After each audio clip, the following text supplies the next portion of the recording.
But ನಾವು ಉತ್ತರ ಕರ್ನಾಟಕ ಭಾಗ, ಈಗ ಉದಾಹರಣೆಗೆ ದಾವಣಗೆರೆ ಅಥವಾ ಆ ಕಡೆ ಬಾಗಲಕೋಟೆ ಆ ಭಾಗಕ್ಕೆ ನಾವು ಹೋದಾಗ ಎಲ್ಲಿ ಕಣ್ಣು ಹಾಯಿಸಿದಷ್ಟು ದೂರ ನೀವು ಮರಗಳು ನೋಡೋದಕ್ಕೆ ಸಾಧ್ಯನೇ ಇಲ್ಲ. ಎಲ್ಲೋ ಅಲ್ಲೋ ಇಲ್ಲೋ ಒಂದು ಬೇವಿನ ಮರ ಕಾಣಿಸ್ಬೋದು ಹೊಲಗಳ ನಡುವೆ, ಅಷ್ಟು ಬಿಟ್ಟರೆ ಕಾಣಿಸೋದೇ ಇಲ್ಲ. ಸೊ ಹಾಗಿರುವಾಗ ಮಳೆ ಬಾ ಅಂತಂದರೆ ಹೇಗೆ ಬರುತ್ತೆ ಅಂತ ಬಹುಶಃ ನಮ್ಮನ್ನು ಆಳುವಂಥ ಸರ್ಕಾರಗಳು ಈಗ ಒಂದಷ್ಟು ದೊಡ್ಡ ದೊಡ್ಡ ಕಾರ್ಖಾನೆಗಳನ್ನು, ಈಗ ಫಲವತ್ತಾಗದೇ ಇರುವಂಥ ಭೂಮಿಗಳೇನಿರುತ್ತೆ, ಸೊ ಆ ಭೂಮಿಗಳಲ್ಲಿ ಕಾರ್ಖಾನೆಗಳ ಸ್ಥಾಪನೆ ಮಾಡಲಿಕ್ಕೆ ಈ ರೀತಿಯ ಒಂದಷ್ಟು ಉದ್ಯೋಗಗಳು ಸಿಗುತ್ತೆ, ಈ ರೀತಿಯೆಲ್ಲ ಯೋಜನೆಗಳನ್ನು ಹಾಕ್ಕೊಳ್ಳುತ್ತೆ. ಒಂದು ಗ್ರೀನ್ ಪಾರ್ಕ್ ಅಂತ ಸುಮಾರು 1000 ಎಕರೆ ಭೂಮಿಯನ್ನು, ಸೊ ಆ ಒಂದು ಭೂಮಿಯನ್ನು ತನ್ನ ಒಂದು ಸುಪರ್ದಿಗೆ ತೆಗೆದುಕೊಂಡು ಗ್ರೀನ್ ಪಾರ್ಕ್ ಅಂತ ನಿರ್ಮಾಣ ಮಾಡಿದ್ರೆ ಅಲ್ಲಿ ಗಿಡ ಮರಗಳನ್ನು ಅಥವಾ ಗಿಡಗಳನ್ನು ನೆಡ್ತಾ ಹೋದರೆ ಯಥೇಚ್ಛವಾದಂಥ ಒಂದು ದೊಡ್ಡ ಕಾಡೆ ನಿರ್ಮಾಣ ಆಯಿತು ಅಂತಂದರೆ ಈ ಮಳೆ ಕೊರತೆ ಇರಬಹುದು ಅಥವಾ ಬಿಸಿಲ ಬೇಗೆ ಇದೆಲ್ಲವನ್ನೂ ಅವಾಯ್ಡ್ ಮಾಡ್ಬೋದಲ್ಲ ಸರ್. ಇಂಥದ್ದು ಯಾಕೆ ನಮ್ಮನ್ನು ಆಳುವಂಥ ಸರ್ಕಾರಗಳಿಗೆ ಹೊಳೆಯೋದೇ ಇಲ್ಲ ಅಂತ? ಆ್ಯಕ್ಚುಲಿ ಸರ್ಕಾರಗಳ ಇದ್ರ ಬಗ್ಗೆ ವಿಚಾರ ಮಾಡಬೇಕು. ಜನಸಾಮಾನ್ಯರಿಗೆ ಹೇಳಿದ್ರೆ ಏನು ಹೇಳ್ತಾರೆ, ಆ ಕಡೆ ಜನಕ್ಕೆ ನಾರ್ತ್ ಕರ್ನಾಟಕ ಜನಕ್ಕೆ ಅಲ್ಲಿ ಗಿಡ ಮರಗಳಿಲ್ಲ ಅಂತಂದ್ರೆ ಏನು ಹೇಳ್ತಾರೆ, ಸರ್ ಕುಡಿಲಿಕ್ಕೆ ನಮಗೆ ನೀರಿಲ್ಲ, ಇನ್ನು ಗಿಡ ಮರಗಳಿಗೆ ಎಲ್ಲಿಂದ ನೀರು ಹಾಕೋಣ, ಅಷ್ಟು ಕಷ್ಟ, ನೀರು ಕುಡಿಯೋ ನೀರಿಗೂ ಅಷ್ಟೊಂದು ಸಮಸ್ಯೆ ಇದೆ. ಇದನ್ನ ಫಸ್ಟ್ ಕುಡಿಯೋ ನೀರನ್ನ ಸರಿಪಡಿಸಿ ನೋಡಿ, ನೀರು ಯಾಕೆ ಕುಡಿಯೋಕೆ ನೀರು ಸಿಗ್ತಾ ಇಲ್ಲ, ಮಳೆ ಯಾಕೆ ಬರ್ತಾ ಇಲ್ಲ ಅಂತಂದ್ರೆ ಗಿಡ ಮರಗಳಿಲ್ಲ. ಒಂದಕ್ಕೊಂದು ರಿಲೇಟೆಡ್ ಅದು. ಗಿಡ ಮರಗಳನ್ನ ಜಾಸ್ತಿ ಮಾಡಲಿಲ್ಲ ಅಂದ್ರೆ ನಮಗೆ ಮಳೆ ಬರಲ್ಲ, ನೀರು ಸಿಗಲ್ಲ. ಇಲ್ಲಿ ನೀರಿಲ್ಲ ಅಂತ ಹೇಳ್ಬಿಟ್ಟು ಗಿಡ ಮರಗಳನ್ನ ನೆಡ್ತಾ ಇಲ್ಲ. ಅದಕ್ಕೆ ಏನು ಮಾಡಬೇಕು, ಇನಿಷಿಯಲಿ ಸರ್ಕಾರ ಈ ಒಂದು ಯೋಜನೆಯನ್ನು ಹಾಕ್ಕೋಬೇಕು. ಗಿಡ ಮರಗಳನ್ನು ನೆಡ್ತಕ್ಕಂಥ ನೀವು ಹೇಳಿದ್ರಿ 1000 ಎಕರೆ ತೊಗೊಂಡು ಮಾಡ್ಬೋದಲ್ಲ, ಯಾಕೆ? ಸೊ ಎಲ್ಲೆಲ್ಲೋ ನೀರನ್ನು ಪೋಲ್ ಮಾಡ್ತೀವಿ ಅಂಥದ್ದನ್ನು ಅಲ್ಲಿ ಒಂದು ಪೈಪ್ಲೈನ್ ಎಳೆದ್ಬಿಟ್ಟು ಅಥವಾ ನೀರಿನ ವ್ಯವಸ್ಥೆ ಮಾಡಿಕೊಂಡು ಸ್ವಲ್ಪ ಅದು ಏನಂದ್ರೆ ಸ್ವಲ್ಪ ದಿವಸ ಕಾಪಾಡಿದ್ರೆ ಸಾಕು. ಮಕ್ಕಳ ತರ ಸ್ವಲ್ಪ ಬೆಳೆಯ ಬೇಸಿಗೆಯಲ್ಲಿ ಸ್ವಲ್ಪ ಕಾಪಾಡಿಬಿಟ್ರೆ ಸಾಕು. ಸ್ವಲ್ಪ ಬೆಳೆದು 1-2 ವರ್ಷ ಆದ್ಮೇಲೆ ಏನು ಬೇಕಾಗ ಏನನ್ನು ಕೇಳಲ್ಲ. ಮನುಷ್ಯನ ರೀತಿಯಲ್ಲಿ ಪರಾವಲಂಬಿ ಅಲ್ಲ, ಅದು ಸ್ವಾವಲಂಬಿ. 2-3 ವರ್ಷ ಸಾಕಿ ಅಂತ ಕೇಳುತ್ತೆ, ಅದನ್ನು ಮಾಡೋ ಒಂದು ಶಕ್ತಿ ಇಲ್ದಂಗೆ ಆಗ್ಬಿಟ್ಟಿದೆ ನಮಗೆ. ಸುಮ್ಮನೆ ಯಾವುದೋ ಕಾರ್ಖಾನೆ ನಿರ್ಮಾಣ ಮಾಡ್ತಾರೆ, ಒಂದಷ್ಟು ಜನಕ್ಕೆ ಉದ್ಯೋಗ ಸಿಗುತ್ತೆ ಅಂತ. ಈ ತರ ಮಾಡಿದ್ರೆ ಬಹುಶಃ ಎಷ್ಟೋ ಕಡೆಗಳಲ್ಲಿ ತಾಪಮಾನ ಕಡಿಮೆ ಮಾಡೋದಕ್ಕೂ ಸಾಧ್ಯ ಆಗುತ್ತೆ, ಅಥವಾ ಈ ಪೊಲ್ಯೂಷನ್ ಕಲುಷಿತಗೊಳ್ಳೋದು ಕೂಡ ಕಡಿಮೆ ಆಗುತ್ತೆ. ಅದ್ರ ಜೊತೆಗೇನೆ ಸೊ ಮಳೆ ಕೂಡ ಸಕಾಲಕ್ಕೆ ಆಗುತ್ತಲ್ವಾ ಅಂತ. ಮಳೆ ಇಲ್ಲ ಅಲ್ಲಿ ಅಂತಂದ್ರೆ ಅಲ್ಲಿ ಮಳೆ ಹೇಗೆ ತರಿಸೋದು, ಮಳೆ ಬರೋ ಹಾಗೆ ಹೇಗೆ ಮಾಡಬೇಕು ಅಂತ ವಿಚಾರ ಮಾಡೋದಿಲ್ಲ. ಮಳೆ ಇಲ್ಲ ಅಂತಂದ್ರೆ ಅದನ್ನ ಬೇರೆ ರೀತಿ ಯಾವ ರೀತಿ ಬಿಸ್ನೆಸ್ ಮಾಡಬಹುದು ಅಂತ ವಿಚಾರ ಮಾಡ್ತಾರೆ, ಅದ್ರ ಯಾವ ರೀತಿ ಹಣ ಮಾಡಬಹುದು ಅಂತ. ನಿಜ.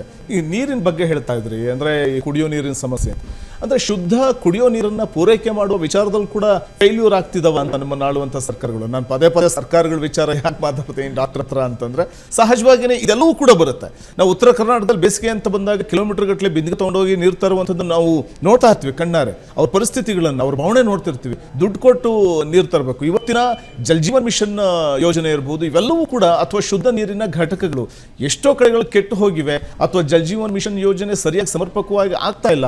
ಇವೆಲ್ಲ ನೋಡಿದಾಗ ಸಹಜವಾಗಿಯೇ ಸರ್ಕಾರಗಳ ಕಡೆಗೆ ಜನ ಬೊಟ್ಟು ಮಾಡೋದು ಅಂತ ಅದು ಸಹಜ. ಅದು ನೋಡಿ, ಎಷ್ಟೊಂದು ನೀವೇ ಹೇಳಿದ್ರಿ, ಸೊ ಕುಡಿಯೋ ನೀರಿನ ವ್ಯವಸ್ಥೆ ಇರ್ತಕ್ಕಂಥದ್ದು ಎಷ್ಟೊಂದು ಕೆಟ್ಟೋಗಿದೆ. ಇಲ್ಲಷ್ಟೇ ಅಲ್ಲ, ನಾರ್ತ್ ಕರ್ನಾಟಕ ಸೈಡ್ ಅಂತೂ ಆಲ್ಮೋಸ್ಟ್ ಎಲ್ಲ ಕೆಟ್ಟೋಗ್ಬಿಟ್ಟಿದೆ ಅಂತ ಹೇಳ್ತಾರೆ. ಕೆಲಸ ಮಾಡ್ತಾ ಇಲ್ಲ. ಎಲ್ಲೆಲ್ಲ ನೀವು ಹೇಳಿದಾಗ ಎಲ್ಲಿ ಎಷ್ಟೋ ಬಂದಿಗೆ ತೊಗೊಂಡೋಗಿ ಎಲ್ಲೆಲ್ಲೋ ದೂರದಿಂದ ತೊಗೊಬರ್ತಕ್ಕಂಥದ್ದು ಈ ಕಾರ್ಯಕ್ರಮಗಳು, ಯೋಜನೆಗಳು ಇವರು ಇವತ್ತಿಗೆ ಅಷ್ಟೇ ಅಲ್ಲ, ಮುಂದೆ ಒಂದು 5-10 ವರ್ಷ ಆದರೂ ಕೂಡ ನಿಲ್ಲಬಾರ್ದು ಅಂತಕ್ಕಂಥ ಮುಂದಾಲೋಚನೆ ಇಟ್ಕೊಂಡು ಮಾಡಬೇಕು.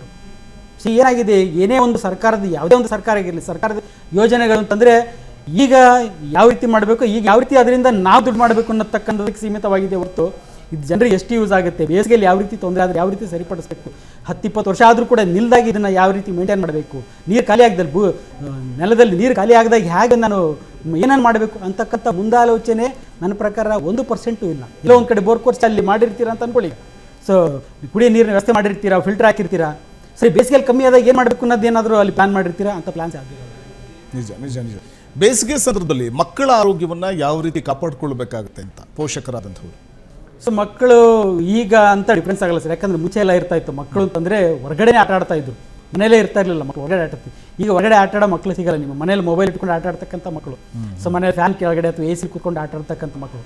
ಇದು ಮಕ್ಕಳು ಅಥವಾ ದೊಡ್ಡವರು, ವಯಸ್ಸಾದವರು ಅಂತ ಏನು ಡಿಫ್ರೆನ್ಷಿಯೇಷನ್ ಬರಲ್ಲ. ಕಾಯಿಲೆಗೆ ಯಾವುದು ವಯಸ್ಸು ಕಾಣೋದಿಲ್ಲ. ಈ ಒಂದು ಆರೋಗ್ಯದ ಸಮಸ್ಯೆ ಅಂತ ಅಂದಾಗ ಈ ಒಂದು ಡಿಹೈಡ್ರೇಷನ್ ಅಂತಕ್ಕಂಥದ್ದು ಮಕ್ಕಳಲ್ಲೂ ಆಗುತ್ತೆ, ವಯಸ್ಸಾದವರಲ್ಲೂ ಆಗುತ್ತೆ. ಡಿಹೈಡ್ರೇಷನ್ ಅಂತ ಹೇಳಿದೆ, ಒಂದು ವಾಟರ್, ಒಂದು ಮಿನರಲ್ ಅಂಶ ಬೇಕಾಗುತ್ತೆ. ಮಕ್ಕಳಿಗೆ ಸ್ವಲ್ಪ ನೀರು ಪದೇ ಸ್ವಲ್ಪ ನೀರು ಕುಡಿಲಿಕ್ಕೆ ಹೇಳ್ತಾ ಇರ್ರಿ. ಯಾಕಂದರೆ ಒಂದು ಏನದು ಆಟದಲ್ಲಿ ಮರೆತು ಬಿಡ್ತಾರೆ ಮಕ್ಕಳು, ಅದನ್ನು ಕುಡಿಬೇಕು, ನೀರು ಕುಡಿ, ಜ್ಯೂಸ್ ಮಾಡಿಕೊಡಿ. ಸೊ ನೀರು ಇಷ್ಟಪಡಲಿಲ್ಲ ಅಥವಾ ಜ್ಯೂಸ್ ಮನೇಲೆ ಒಂದು ಜ್ಯೂಸ್ ಮಾಡಿಕೊಡಿ, ಫ್ರೂಟ್ ಜ್ಯೂಸ್ ಮಾಡಿಕೊಡಿ. ಹಣ್ಣನ್ನು ಜಾಸ್ತಿ ಯೂಸ್ ಮಾಡಿ ಅಂತ ಹೇಳ್ತೀನಿ. ಹಣ್ಣು ಆದಷ್ಟು ಎಲ್ಲ ರೀತಿಯ ಪ್ರತಿಯೊಂದು ಹಣ್ಣಿನಲ್ಲೂ ಕೂಡ ನೀರಿನಂಶ ಜಾಸ್ತಿ ಸಿಗುತ್ತೆ. ಅದು ಇದು ಅಂತಲ್ಲ, ಯಾವುದೇ ಹಣ್ಣನ್ನು ತಗೊಳ್ಳಿ, ಸೊ ಮ್ಯಾಕ್ಸಿಮಮ್ ನಿಮಗೆ ನೀರಿನಂಶ ಸಿಗುತ್ತೆ. ಹಾಗಾಗಿ ಆಹಾರದಲ್ಲಿ ಈ ಅಸಿಡಿಕ್ ಫುಡ್ಡನ್ನು ಸ್ವಲ್ಪ ಕಡಿಮೆ ಮಾಡ್ತಾ ಹೋಗ್ಬೇಕು. ಈಗ ನಾನ್ ವೆಜಿಟೇರಿಯನ್ ಫುಡ್ ಇರ್ಬೋದು, ಗ್ರೈನ್ಸ್ ಇರ್ಬೋದು, ಕಾಳು ಬೇಳೆಗಳು ಇವೆಲ್ಲ ಏನಿದ್ದಾವೆ ನೀರನ್ನು ಜಾಸ್ತಿ ಎಳ್ಕೊಳ್ತಾವೆ. ಬ್ಲಡ್ಡನ್ನು ಅಸಿಡಿಕ್ ಮಾಡ್ತಕ್ಕಂಥದ್ದು, ಹೀಟ್ ಜಾಸ್ತಿ ಅಂತ ಹೇಳ್ತಾರಲ್ಲ, ಹೀಟ್ ಆಗ್ತಕ್ಕಂಥ ಆಹಾರ ಅದನ್ನು ಆದಷ್ಟು ಕಡಿಮೆ ಮಾಡಬೇಕು. ಬೇಸಿಗೆನಲ್ಲಿ ನಾನ್ ವೆಜಿಟೇರಿಯನ್ ಫುಡ್ಡನ್ನು ಕಮ್ಮಿ ಮಾಡಿ, ಕಾಳು ಬೇಳೆಗಳನ್ನು ಕಮ್ಮಿ ಮಾಡಿ, ಈ ಚಪಾತಿ ಇರ್ಬೋದು, ಈ ಮೊಳಕೆ ಕಟ್ಟಿದ ಕಾಳು ಬೇಳೆಗಳು ಆದಷ್ಟು ಅದು ತಿನ್ಬೇಡಿ ಎಲ್ಲ ಪ್ರಮಾಣವನ್ನು ಕಮ್ಮಿ ಮಾಡಬೇಕು. ಜಾಸ್ತಿ ಮಾಡಬೇಕಾಗಿರ್ತಕ್ಕಂಥದ್ದು ಹಣ್ಣಿದೆ, ಎಷ್ಟಾಗುತ್ತೋ ಅಷ್ಟು ಮ್ಯಾಕ್ಸಿಮಮ್ ಹಣ್ಣನ್ನು ಉಪಯೋಗಿಸ್ತಾ ಹೋಗಿ. ನೋಡಿ, ಈ ಪ್ರಕೃತಿ ಈ ಸಮಯದಲ್ಲಿ ಅಂತ ಹೇಳ್ಬಿಟ್ಟು ಕಲ್ಲಂಗಡಿ ಹಣ್ಣು ಇದು ಈ ಸಮಯದಲ್ಲಿ ಸ್ವಲ್ಪ ಜಾಸ್ತಿ ಬರ್ತಕ್ಕಂಥದ್ದು. ಇನ್ನೊಂದಿಷ್ಟು ಅನೇಕ ಹಣ್ಣುಗಳು ನೀರಿನಂಶ ಯಥೇಚ್ಛವಾಗಿರ್ತಕ್ಕಂಥ ಹಣ್ಣುಗಳು ಈ ಸಮಯದಲ್ಲೇ ನಮಗೆ ಸಿಗುತ್ತೆ. ಅಂತ ಹಣ್ಣನ್ನು ಜಾಸ್ತಿ ತಿಂತಕ್ಕಂಥದ್ದು, ನೀರಿನಂಶ ಜಾಸ್ತಿ ಇರ್ತಕ್ಕಂಥ ಕೆಲವೊಂದಿಷ್ಟು ತರಕಾರಿಗಳನ್ನು, ಸೌತೆಕಾಯಿ ಇರ್ಬೋದು, ಮೂಲಂಗಿ ಇರ್ಬೋದು, ಇಂಥವನ್ನ ಯಥೇಚ್ಛವಾಗಿ ಸ್ವಲ್ಪ ಜಾಸ್ತಿ ಯೂಸ್ ಮಾಡೋದು ನಿಲ್ಲಿಸಕ್ಕಂಥ, ಬೇರೆ ಯಾವುದನ್ನು ನಿಲ್ಲಿಸೋ ಒಂದು ಅವಶ್ಯಕತೆ ಇಲ್ಲ. ಅಸಿಡಿಕ್ ಫುಡ್ಡನ್ನ ಪ್ರಮಾಣ ಕಮ್ಮಿ ಮಾಡಿ ಈ ಆಲ್ಕಲೈನ್ ಮಾಡ್ತಕ್ಕಂಥ ನೀರಿನಂಶ ಜಾಸ್ತಿ ಇರ್ತಕ್ಕಂಥ ಆಹಾರ ಅಂದರೆ ಹಣ್ಣು ತರಕಾರಿನ ಸ್ವಲ್ಪ ಜಾಸ್ತಿ ಯೂಸ್ ಮಾಡಿದರೆ ಸಾಕು. ಪ್ರತಿಯೊಬ್ಬರು ಮಕ್ಕಳಾಗಲಿ ವಯಸ್ಸಾದವಾಗಲಿ ಎಲ್ಲ ಆಗಲಿ ಸೊ ಪ್ರತಿಯೊಬ್ಬರು ಅದರ ಆಹಾರದಲ್ಲಿ ಬ್ಯಾಲೆನ್ಸ್ ಮಾಡಿದರೆ ಸಾಕು. 100-200% ಹಾಸ್ಪಿಟ್ಲಿಗೆ ಹೋಗೋ ಒಂದು ಅವಶ್ಯಕತೆ ಬರಲ್ಲ. ನಿಜ ನಿಜ. ತಾವು ಹೇಳ್ತಾ ಇದ್ರು ವಯೋವೃದ್ಧರು ಈ ಸಂದರ್ಭದಲ್ಲಿ ಈ ಸಾಮಾನ್ಯವಾಗಿ ಬೇಸಿಗೆ ವೇಳೆ ಸೊ ಅಂದರೆ ಈ ಏನಾದರೂ ವಿಶೇಷ ಯೋಜನೆಗಳನ್ನೇನಾದರೂ ವಯೋವೃದ್ಧರ ಆರೋಗ್ಯದ ವಿಚಾರವಾಗಿ ಕಾಳಜಿ ವಹಿಸುವಂಥದ್ದು ಆ ರೀತಿ ಏನಾದರೂ ಮಾಡಬಹುದಾ ಅಂತ? ಸೊ ವಯೋವೃದ್ಧರು ಅಂತಂದರೆ ಸಾಮಾನ್ಯವಾಗಿ ಏನಾಗುತ್ತೆ, ಒಂದಲ್ಲ 2-3 ಕಾಯಿಲೆಗಳು ಇದ್ದೇ ಇರುತ್ತೆ ಒಂದು ವಯಸ್ಸಾದ ಮೇಲೆ. ಸೊ ಕಾಯಿಲೆ ಇರಲಿ ಬಿಡಲಿ ಆಲ್ರೆಡಿ ಮಾತ್ರೆ ಅಂತೂ ತೊಗೊಳ್ತಾ ಇರ್ತಾರೆ, ಶುಗರ್ ಅಂತೇಳಿ, ಬಿ ಪಿ ಅಂತೇಳಿ, ಅದು ಇದು ಅಂತೇಳಿ.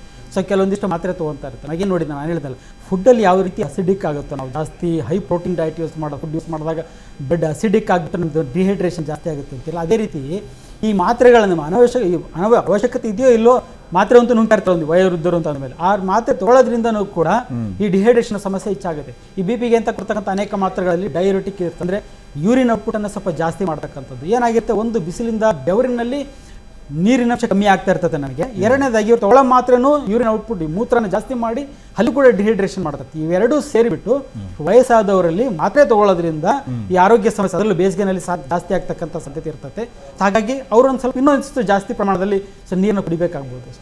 ಈ ಬೇಸಿಗೆ ಟೈಮಲ್ಲಿ ಈಗ ಜಂಕ್ ಫುಡ್ಗಳಿರಬಹುದು ಅಥವಾ ತಂಪು ಪಾನೀಯಗಳು ಅಥವಾ ಕೋಲ್ಡ್ ವಾಟ್ರು, ಸೊ ಈ ಥರದನ್ನ ಹೆಚ್ಚಾಗಿ ಬಳಸುವಂಥದ್ದು ಅಂದರೆ ಪುಟ್ಟ ಮಕ್ಕಳಿರಬಹುದು ಅಥವಾ ದೊಡ್ಡವರು ಕೂಡ ಬಳಸುವಂಥದ್ದು ನಾವು ನೋಡ್ತೀವಿ.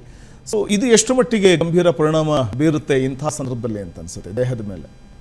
ತಂಪು ಪಾನೀಯಗಳು ಅಂತಂದರೆ ಈಗ ನೋಡಿ, ಈಗ ಪ್ರತಿಯೊಂದರಲ್ಲೂ ನೀವು ಬಾಟಲ್ ಡೇನ್ ಸಿಗುತ್ತಲ್ಲ, ಅದರಲ್ಲಿ ಗ್ಲೂಕೋಸಿಂದ ತೊಂದರೆ ಆಗುತ್ತೆ, ಏನೋ ಬೇರೆದ್ರಿಂದ ತೊಂದರೆ ಆಗುತ್ತೆ ಹೆಚ್ಚಾಗಿ. ಅದರಲ್ಲಿ ಇರ್ತಕ್ಕಂಥ ಒಂದಿಷ್ಟು ಪ್ರಿಸರ್ವೇಟಿವ್ಸ್ ಇರ್ತಾವೆ, ಅಂದರೆ ಕೆಮಿಕಲ್ಸ್ ಅವೆಲ್ಲ. ನೀವು ಒಂದು ಫ್ರೂಟ್ ಜ್ಯೂಸು, ಪ್ಯಾಕ್ಡ್ ಫ್ರೂಟ್ ಜ್ಯೂಸನ್ನು ತೊಗೊಂಡ್ರೆ ಅದರಲ್ಲಿ 100% ಪ್ರಿಸರ್ವೇಟಿವ್ಸ್ ಇರುತ್ತೆ. ವಿತೌಟ್ ಪ್ರಿಸರ್ವೇಟಿವ್ ಇಡ್ಲಿಕ್ಕೆ ಆಗಲ್ಲ, ನಾವು ಹಾಳಾಗ್ಬಿಡುತ್ತೆ ಅಂತ ಹೇಳ್ಬಿಟ್ಟು. ಆ ರೀತಿ ಪ್ರಿಸರ್ವೇಟಿವ್ಸ್ ಇರತಕ್ಕಂಥದ್ದು ನಮಗೆ ತೊಂದರೆ ಕೊಡುತ್ತೆ. ಸಿಂಪಲ್ ಆಗಿ ಅದು ಏನು ಮಾಡಬೇಕು, ಬೇಡ ಅಂತದನ್ನ ಅವಾಯ್ಡ್ ಮಾಡಿ ಮನೇಲಿ ಜ್ಯೂಸ್ ಮಾಡ್ಕೊಟ್ಕೊಳ್ಳಿ. ಜ್ಯೂಸ್ಗಿಂತ ಬೆಸ್ಟ್ ಅಂತಂದರೆ ಹಣ್ಣನ್ನು ಅದೇ ರೀತಿ ಕಟ್ ಮಾಡ್ಕೊಂಡು ತಿಂತಕ್ಕಂಥದ್ದು ಬೆಳೆದಿಲ್ಲ. ವಯಸ್ಸಾದವರಲ್ಲಿ ಅಂತಂದರೆ ಅಗಲಿಕ್ಕೆ ಆಗಲಿಲ್ಲ ಅಂತಂದರೆ ಅಂಥ ಜ್ಯೂಸ್ ಮಾಡಿಕೊಡಿ, ಮಕ್ಕಳಿಗೆ ಜ್ಯೂಸ್ ಮಾಡಿಕೊಡಿ. ಫ್ರೆಶ್ ಫ್ರೂಟ್ ಜ್ಯೂಸ್ ಮಾಡಿಕೊಡ್ತಕ್ಕಂಥದ್ದು ಒಳ್ಳೆಯದು. ಇನ್ನು ತಣ್ಣಗಿರ್ತಕ್ಕಂಥದ್ದು ಕುಡಿಯೋದೇ ತಪ್ಪಲ್ಲ. ನೀವು ಫ್ರಿಜ್ ವಾಟರ್ ಕುಡೀರಿ, ಏನು ತೊಂದರೆ. ಯಾಕಂದರೆ ತಣ್ಣಗಿರೋದು ಮೈ ಸೇರಿದಾಗ ಅದೊಂದು ಹೀಟ್ ಬಿಸಿಲಲ್ಲಿ ತಣ್ಣಗಿರ್ತಕ್ಕಂಥ ಪದಾರ್ಥವನ್ನು, ತಣ್ಣಗಿರ್ತಕ್ಕಂಥ ನೀರದು ಜ್ಯೂಸನ್ನು ನಾವು ಕುಡಿದಾಗ ದೇಹಕ್ಕೆ ಒಂದು ಸ್ಯಾಟಿಸ್ಫ್ಯಾಕ್ಷನ್ ಸಿಗುತ್ತೆ, ಒಂದು ತೃಪ್ತಿ ಸಿಗ್ತಾ ಇರ್ತದೆ, ಹೀಟನ್ನು ಕಮ್ಮಿ ಮಾಡುತ್ತೆ. ಹಾಗೆ ಕೋಲ್ಡಾಗಿರ್ತಕ್ಕಂಥದ್ದು ಫ್ರಿಜ್ಜಲ್ಲಿರ್ತಕ್ಕಂಥದ್ದು ಯೂಸ್ ಮಾಡ್ಬೋದು, ಫ್ರಿಜ್ಜಲ್ಲಿರ್ತಕ್ಕಂಥ ಜ್ಯೂಸನ್ನು ಯೂಸ್ ಮಾಡ್ಬೋದು. ಹೊರಗಡೆಯಿಂದ ತಂದಿರೋದ್ರಲ್ಲಿ ಕೆಮಿಕಲ್ಸ್ ಇರದೇ ಇರ್ತಕ್ಕಂಥದ್ದು, ಪ್ರಿಸರ್ವೇಟಿವ್ಸ್ ಇರದೇ ಇರ್ತಕ್ಕಂಥದ್ದು ಸಿಕ್ಕರೆ ತಂದು ಯೂಸ್ ಮಾಡಿ. ಬಟ್ ನನ್ನ ಪ್ರಕಾರ ಬಾಟಲ್ಡ್ ಫುಡ್ಡಲ್ಲಿ ವಿತೌಟ್ ಪ್ರಿಸರ್ವೇಟಿವ್ ಸಿಗಲ್ಲ. ಜಂಕ್ ಫುಡ್ ಜಾಸ್ತಿ ಅಲ್ಲ ಬಳಸೋದು ಈಗಿನ ಯೂತ್ಸ್ ಅಂತ. ಜಂಕ್ ಫುಡ್ ಅಂತಂದ್ರೆ ನೀವು ಕರೆದಂಥ ಆಹಾರ ಪದಾರ್ಥ ಹೇಳ್ತಿದ್ದೀರಾ? ಅಲ್ಲ, ಈ ಹೊರಗಡೆಯಿಂದ ತರಿಸ್ಕೊಳ್ತಾರೆ ಜಂಕ್ ಫುಡ್ಗಳನ್ನು, ಅಥವಾ ಮನೇಲಿ ಕರೆದಂಥ ಆಹಾರ ಪದಾರ್ಥಗಳು ಮನೆಯೆಲ್ಲ ಕಡಿಮೆನೇ ಇರುತ್ತೆ, ಯಾವಾಗಲೂ ಅಪರೂಪಕ್ಕೆ ಮಾಡ್ಕೋಬಹುದು. ಆದರೆ ಹೊರಗಡೆಯಿಂದ ತಂದು ಜಂಕ್ ಫುಡ್ಗಳನ್ನು ತಿನ್ನುವಂಥದ್ದೇ ಹೆಚ್ಚಾಗಿರುತ್ತೆ, ಅಥವಾ ಹೊರಗಡೆ ಹೋದ ತಿನ್ನುವಂಥದ್ದೇ ಹೆಚ್ಚಾಗಿರುತ್ತೆ. ಬಟ್ ಈಗ ಏನಾಗುತ್ತೆ, ಸಹಜವಾಗಿ ನಮ್ಮ ದೇಹನೇ ಅದನ್ನ ಬೇಡ ಅಂತ ಅನಿಸುತ್ತೆ. ಈಗ ನೋಡಿ, ಈಗ ನೀವು ಇಷ್ಟು ಬಿಸಿಲಿದ್ದಾಗ ಬಜ್ಜಿ ಕಾಯಿ ಇರ್ತಕ್ಕಂಥದ್ದು ಏನೋ ತಿನ್ಲಿಕ್ಕೆ ಆಗಲ್ಲ. ಏನು ಕೋಲ್ಡ್ ಆಗಿರೋದು ಕೊಡಿ, ಯಾರಿಗಾರು ಕೇಳಿ ಕೋಲ್ಡ್ ವಾಟರ್ ಕೊಡಿ ಅಂತ ದೇಹ ಸ್ಪಂದಿಸಲ್ಲ, ದೇಹನೇ ಕೇಳುತ್ತೆ ಕೋಲ್ಡ್ ಆಗಿರೋದು ಬೇಕು ನನಗೆ, ತಣ್ಣೀರು ಕೊಡಿ. ನೀವು ಅಂಗಡಿ ನಾಳೆ ಬೇಕರಿಗೆ ಹೋಗ್ಬಿಟ್ಟು ಕೋಲ್ಡ್ ವಾಟರ್ ಕೊಡಿ ಅಂತೀರ. ಬಿಸಿಲಲ್ಲಿ ಯಾರು ನಾರ್ಮಲ್ ಲೀಟರ್ ಕೊಡಿ, ಅದು ಬಿಸಿನೀರು ಕೊಡಿ ಅಂತ ಯಾರು ಎಷ್ಟೋ ಸಲ ಮನಸ್ಸು ಹೇಳ್ತಾ ಇದ್ರು ಕೂಡ ದೇಹ ಅದಕ್ಕೆ ಸ್ಪಂದಿಸ್ತಿರಲ್ಲ. ಹೌದು, ದೇಹ ಹೇಳುತ್ತೆ ಇಲ್ಲ ನಿನ್ಗೆ ಬೇಕು, ತಣ್ಣಗಿರತಕ್ಕಂಥದ್ದು ಬೇಕು ಅಂತ ಹೇಳುತ್ತೆ. ಹಾಗಾಗಿ ಸಹಜವಾಗಿ ಒಂದು ಬಿಸಿನೆಸ್ ಕಮ್ಮಿ ಇರ್ತೀವಿ. ನೀವು ನೋಡ್ಬೋದು, ಈ ಒಂದು ಖಾರ ಇರ್ತಕ್ಕಂಥ ಪದಾರ್ಥ ಇರ್ಬೋದು, ಕರೆದಂಥ ಜಂಕ್ ಫುಡ್, ಈ ಒಂದು ಸೇಲ್ ಈ ಟೈಮ್ನಲ್ಲಿ ಕಮ್ಮಿ ಆಗುತ್ತೆ. ಚಳಿಗಾಲದಲ್ಲಿ ಅದರ ಸೇಲ್ ಸ್ವಲ್ಪ ಜಾಸ್ತಿ ಆಗುತ್ತೆ. ಸಹಜವಾಗಿ ದೇಹನೇ ಅದನ್ನ ಬೇಡ ಅಂತ ಹೇಳುತ್ತೆ. ಜೊತೆಗೆ ತಿನ್ನಲೇಬಾರದು ಅಂತ ಏನಿಲ್ಲ, ಬಾಯಿ ರುಚಿಗೆ, ನಾಲ್ಗೆ ರುಚಿಗೆ ಅಂತ ಸ್ವಲ್ಪ ತಿನ್ಬೋದು. ಬಟ್ ಅದರ ಜೊತೆಯಲ್ಲಿ ಏನು ಹೇಳಿದೆ, ನೀರಿನಂಶ ಜಾಸ್ತಿ ಬೇಕು, ಮಿನರಲ್ಸ್ ಜಾಸ್ತಿ ಬೇಕು. ಒಂದು ಚಿಟಿಗೆ ಉಪ್ಪು ಹಾಕೊಂಡು ಯೂಸ್ ಮಾಡೋದು, ಲೆಮನ್ ಜ್ಯೂಸ್ ಮಾಡ್ಕೊಂಡು ಮನೇಲಿ ಲೆಮನ್ ಜ್ಯೂಸ್ ಮಾಡಿ ಪ್ರತಿಯೊಬ್ಬರು ಕೂಡ ಲೆಮನ್ ಜ್ಯೂಸ್ ಮಾಡ್ಕೊಂಡು ಕುಡೀರಿ. ನೋಡಿ, ಈಗ ಮಜ್ಜಿಗೆಯನ್ನು ಉಪಯೋಗಿಸ್ತೀವಿ, ಮಜ್ಜಿಗೆ ಉಳಿರುತ್ತೆ ಅಂತ ಒಂದು ಚಿಟಿಗೆ ಉಪ್ಪು ಹಾಕ್ತೀವಿ, ಎಷ್ಟು ಒಳ್ಳೆಯದು. ಸಾಲ್ಟ್ ಮಿನರಲ್ ಸಿಕ್ಬಿಡುತ್ತೆ ನಮಗೆ, ನೀರಿನಂಶ ಜಾಸ್ತಿ ಸಿಗ್ಬಿಡುತ್ತೆ. ಎಳ್ನೀರು ಕುಡೀರಿ, ಗ್ಲೂಕೋಸ್ ಸಿಗುತ್ತೆ, ಎನರ್ಜಿ ಸಿಗುತ್ತೆ, ಎಲ್ಲ ರೀತಿ ಮಿನರಲ್ಸ್ ಸಿಗುತ್ತೆ ನಿಮಗೆ, ನೀರಿನಂಶ ಜಾಸ್ತಿ ಸಿಗುತ್ತೆ. ನೀರು ಸಕ್ಕರೆ ಹಾಕ್ಕೊಂಡು ಅಥವಾ ಸ್ವಲ್ಪ ಇದು ಮಾಡಿ ಜ್ಯೂಸ್ ಮಾಡ್ಕೊಂಡು ಕುಡಿಬೋದು, ನಿಂಬೆಹಣ್ಣಿನ ಶರ್ಬತ್ ಮಾಡ್ಕೊಂಡು ಕುಡಿಬೋದು, ಮಜ್ಜಿಗೆ ಉಪಯೋಗಿಸ್ಬೋದು, ಎಳ್ನೀರು ಯೂಸ್ ಮಾಡ್ಬೋದು, ಇಷ್ಟೆಲ್ಲ ಸಿಗುತ್ತೆ. ಇದ್ರ ಜೊತೆಗೆ ಬೇಕಿದ್ರೆ ಸ್ನ್ಯಾಕ್ಸ್ ತಿಂತೀರಾ ತಿನ್ರಿ ಅಂತ.